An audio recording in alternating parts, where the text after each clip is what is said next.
आप सभी श्रोतागणों को एक बार फिर से मेरा प्रणाम। आइए आज सुनते हैं मालती जोशी जी द्वारा लिखी एक कहानी जिसका शीर्षक है विदा। तो चलिए शुरू करते हैं कहानी विदा। जगन और सुषमा गोवा से लौट आए हैं। हॉस्पिटल से लौटकर इन्होंने बताया तो इतनी उत्कंठित हो उठी मैं कि खाना लगाना भूलकर दनादन प्रश्नों की बौछार कर बैठी। कब लौटे वे लोग? कहाँ कहाँ घूम आए? बम्बई में रुके थे क्या? अपने घर राजनांदगांव गए थे क्या? वहाँ कैसा स्वागत हुआ? कुल मिलाकर ट्रिप कैसी रही? बस करो भाई, एक साथ कितने प्रश्न पूछ डालोगी? इन्होंने मेरी प्रश्नमालिका को बीच में ही काटते हुए कहा। इन सब बातों के उत्तर तो मैं दे भी नहीं पाऊंगा। इस तरह कुरेद कुरेद कर सारी बातें पूछना तो तुम्ही लोगों को आता है, सो तुम ही पूछ लेना। हम लोग तो इतने गहरे में कभी जाते नहीं। वैसे भी हनीमून ट्रिप के बारे में क्या पूछना है, अच्छी ही रही होगी। इन्होंने शरारती ढंग से आंखें नचाते हुए कहा। अच्छा जी, रहने दीजिए। मालूम है कितने गहरे में हैं आप। वहाँ सबने मिलकर उसे बोर कर डाला होगा। खैर छोड़िए, यह बताइए सुमी आई थी ड्यूटी पर, कैसी लग रही थी? फिर वही औरतों वाली बात, कैसी लग रही है यह कल खुद ही देख लेना। मैं लंच पर आमंत्रित कर आया हूँ दोनों को। कल लंच पर क्यों? मेरी सारी उत्सुकता अब खीज में बदल गई थी। क्यों से क्या मतलब? अपने दोस्त को शादी की दावत भी न दूंगा क्या मैं? और फिर ये उसका फेयरवेल भी होगा। फेयरवेल? हाँ, लौटते हुए वह अपना ट्रांसफ़र ऑर्डर भी लेता आया है। दोनों रायपुर जा रहे हैं। चलो यह अच्छा रहा। एक ही शहर में यहाँ उनका रहना ठीक भी नहीं था। रायपुर से जगन का घर भी पास पड़ेगा। पर यह खाने का झंझट बेकार रख दिया आपने। मेरा मतलब है, जनता वैसी ही जली भुनी बैठी है। मैंने चिंतित स्वर में कहा। जनता को मारो गोली। क्या लोगों के डर से अपने दोस्त को छोड़ दूंगा मैं? बुलाऊंगा और डंके की चोट पर बुलाऊंगा। I don't care. मुझे सचमुच डर लगता है। अब तुम अपनी भिनभिनाहट बंद करो भई और खाना लगाओ। इनका पारा गर्म हो चला था। मैंने चुप रहने में ही अपनी कुशल समझी और किचन में आकर खाना गर्म करने लगी। वे बौखला गए थे तो गलत नहीं था। 1:45 हो रहे थे। 2 कौर पेट में जाते ही इनका मूड ठीक हो गया और ये पूर्ववत हंसने बोलने लगे। ये घर में रहें तब तक मेरा मूड भी ठीक ही बना रहा, पर जब चाय पीकर 5 बजे ये अपनी ड्यूटी पर निकल गए तो मेरा मन फिर आशंकाओं से घिर गया। हाथ तो मेरे काम कर रहे थे, पर सामान की लिस्ट बनाते हुए, नए टेबल मेट्स निकालते हुए, दही बड़ों की दाल भिगोते हुए चिंता की परत सी मन पर छा गई। चिंता का सबसे बड़ा कारण था सुमी का घर, जो एकदम मेरे घर के पीछे था। हम लोगों के किचन गार्डन्स एकदम मिले हुए हैं और आंगन के दरवाजे एकदम आमने सामने थे। ये दरवाजे प्रायः खुले ही रहते और दोनों घरों का एक घर हो जाया करता था। मुकुल अक्सर उस घर की माँ जी के पास ही बना रहता था और उस घर की सुषमा इस घर में। वह मेरी हम उम्र थी और इनकी हम पेशा, इसलिए घर में उसका आना जाना अक्सर बना रहता था। मुझे भी इस नए शहर में एक प्यारी सी सहेली मिल जाने पर खुशी ही हुई थी। यह तो बहुत बाद में जाना कि सुमी का इस घर के प्रति जो आकर्षण है, उसके मूल में सिर्फ मैं ही नहीं हूँ, जगन भी है। जगन इनका सबसे प्यारा दोस्त था। हंसमुख बातूनी आकर्षक व्यक्तित्व का धनी। हर दूसरे चौथे दिन घर आ जाता। जब तक वह यहाँ रहता, सुमी भी जमी रहती। हम चारों का एक अच्छा ग्रुप बन गया था।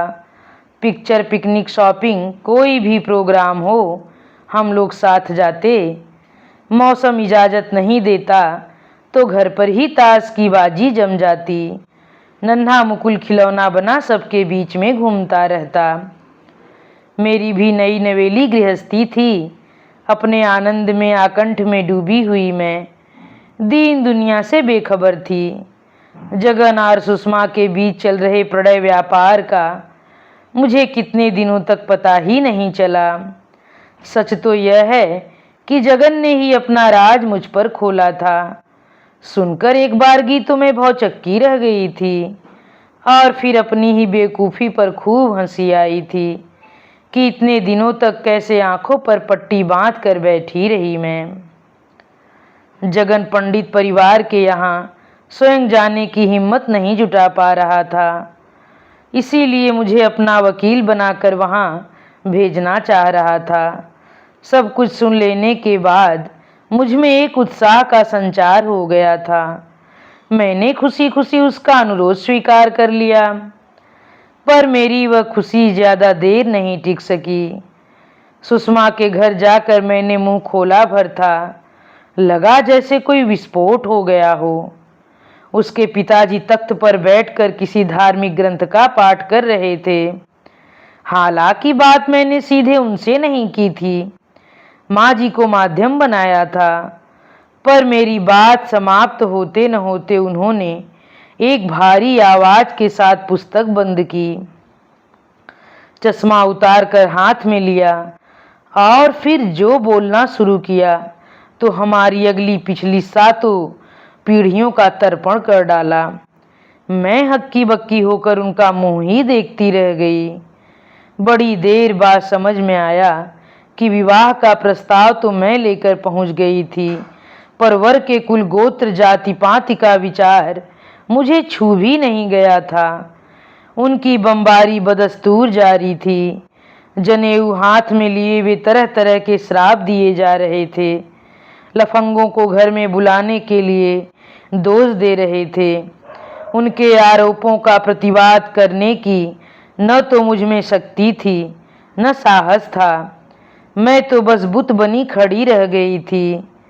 अंत में जब उन्होंने मुकुल को माँ जी की गोद से खींचकर मेरे सामने पटक दिया, तब कहीं मुझे होश आया। अपमान और आंसू दोनों को बड़ी मुश्किल से जब्त करती हुई मैं घर लौट आई थी। ये उतना सा अंतर तब मील भर का हो गया था। और बात यहीं पर नहीं रुकी। शाम को पदम भैया दरवाजे पर आ गए थे और सारा लिहाज छोड़कर वाही तबाही बकने लगे थे। सुषमा पता नहीं कब घर से निकल गई थी और उन्हें हम लोगों पर शक था। वे तो मरने मारने पर उतारू हो आए थे। पास पड़ोसी बीच बचाव न करते तो पता नहीं उस दिन क्या हो जाता। दूसरे दिन सुना सुषमा और जगन का विवाह हो भी गया और वे लोग घूमने चले गए। घर वालों का रुख देखकर ही शायद सुषमा ने शीघ्र निर्णय ले लिया होगा। ये और दूसरे 4-5 डॉक्टर्स शादी में गए भी थे, पर मुझे इन्होंने जानबूझकर नहीं बताया। मेरे डरपोक स्वभाव से अच्छी तरह परिचित जो थे, विवाह की खबर सुनकर डर गई थी कि अब फिर कुछ हंगामा होगा, पर वैसा कुछ नहीं हुआ। वे लोग हाथ मलते रह गए थे।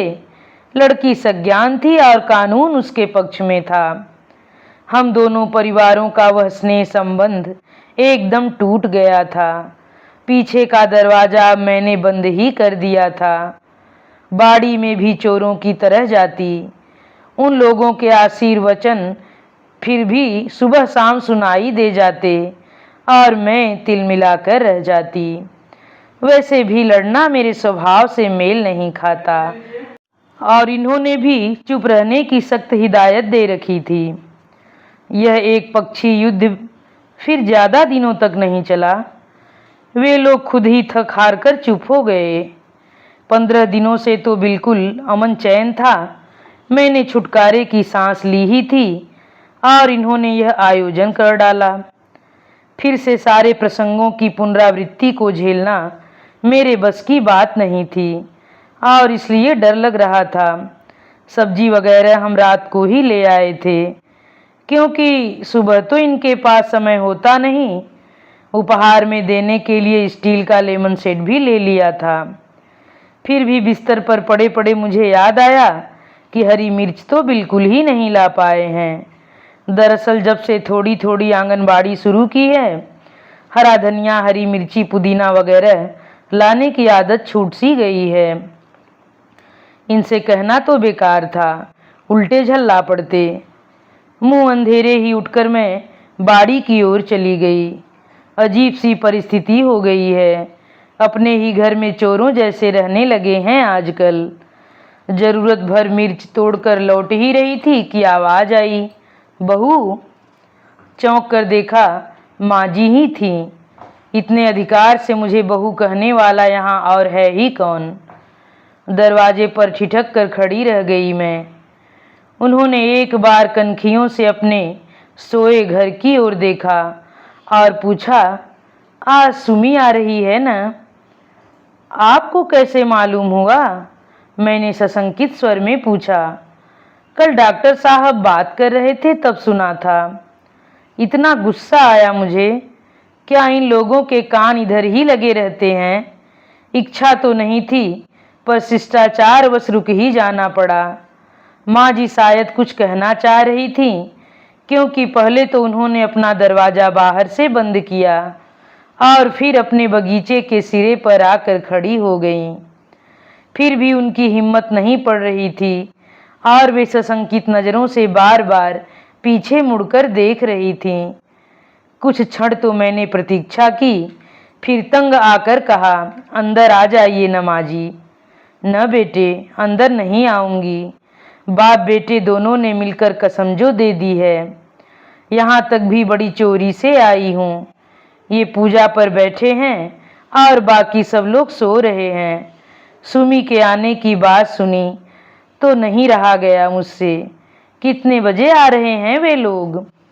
1 बजे तक आएंगे, ड्यूटी खत्म होने के बाद, मैंने रूखे स्वर में कहा। कसम वाली बात सुनकर मेरा दिमाग भन्ना गया था। तो बिटिया, मेरा एक काम करोगी क्या? जाते समय सुपारी चावल उसकी झोली में जरूर भर देना। लेकिन माँ जी, इतनी सी बात मुझ बुढ़िया की रख लो बिटिया। घर वर तो जिसके भाग्य में जो होता है वही मिलता है, पर कन्या तो कन्या ही रहती है। उसे कभी भी सूने विदाई नहीं देनी चाहिए, अशुभ होता है। फिर आज वह पहली बार पीहर आ रही है, अपने भाई भाभी के घर आ रही है। करोगी न इतना काम?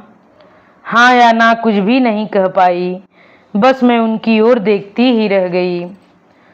फिर उन्होंने आंचल में छुपाया एक ब्लाउज पीस निकाला और गुड़ी मुड़ी किए हुए 2 रुपए का नोट, यह चूड़ियों के लिए, उन्होंने कहा। ये सब रहने दीजिए माँ जी, मैं दे दूंगी, मैंने सख्ती से कहा। वे शायद और इसरार करती, पर उस समय सौभाग्य से आरती की घंटी बज उठी और वे बदहवास सी दरवाज़ा खोलकर घर में चली गईं। उनकी भयचकित आकृति देखकर मुझे करुणा हो आई। औरत की पूरी जिंदगी लोगों से डरते ही बीतती है। किचन का सारा काम निपटाकर मैं फ्रेश हो रही थी कि वे लोग आ गए। आते ही कमरे में पल्ला खोंचकर सुषमा सीधे रसोई में गई। लाइए भाभी जी, क्या करवाऊं? कुछ नहीं करना है रानी, सब तैयार है, मैंने उसके लिए मूढ़ा बिछाते हुए कहा। आप आराम से इस पर विराजिए और सुनाइए, आपकी यात्रा कैसी रही? वह एक बारगी तो शर्म से लाल हो आई, पर 2-4 बार उकसाते ही शुरू हो गई। वह भी बताने के लिए व्यग्रसी थी और इतनी आत्मीयता से शायद किसी ने पूछा न होगा। 2-3 लोग और आ गए। उनकी प्रतीक्षा में मैं खाना गर्म करती रही, टेबल सेट करती रही और वह अपनी बात कहती रही। उसके पास कहने के लिए काफ़ी कुछ इकट्ठा हो गया था। खुशी जैसे उसकी हर बात से छलक पड़ रही थी। उसे यूं खुश खुश देखकर बड़ा अच्छा लग रहा था।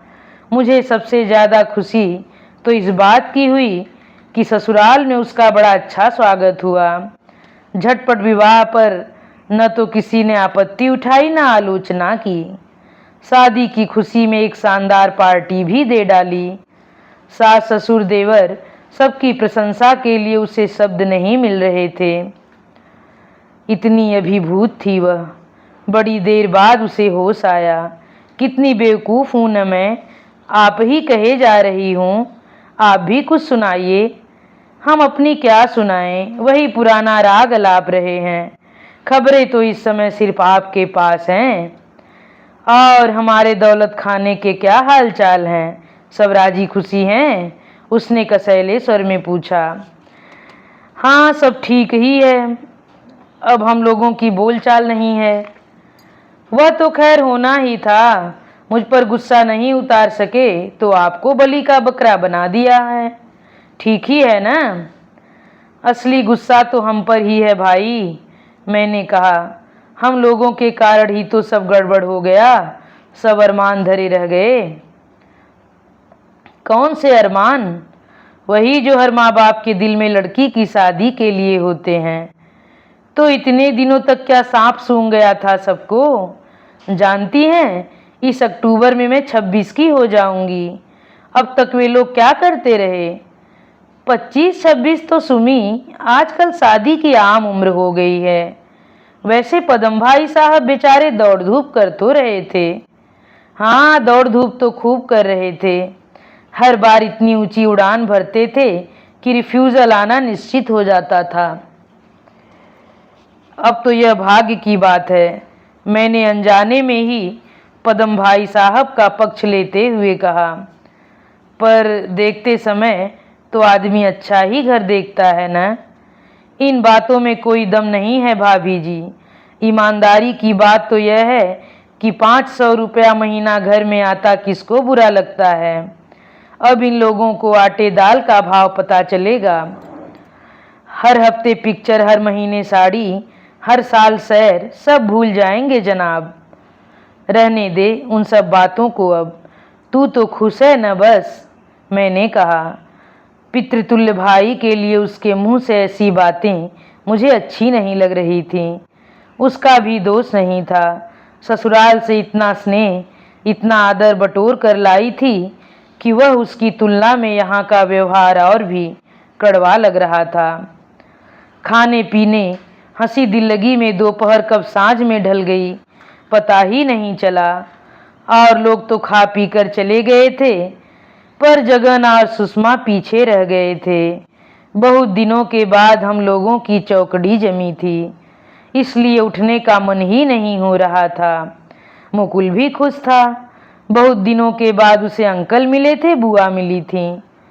वे लोग जाने के लिए उठे तब रात के 8 बज रहे थे।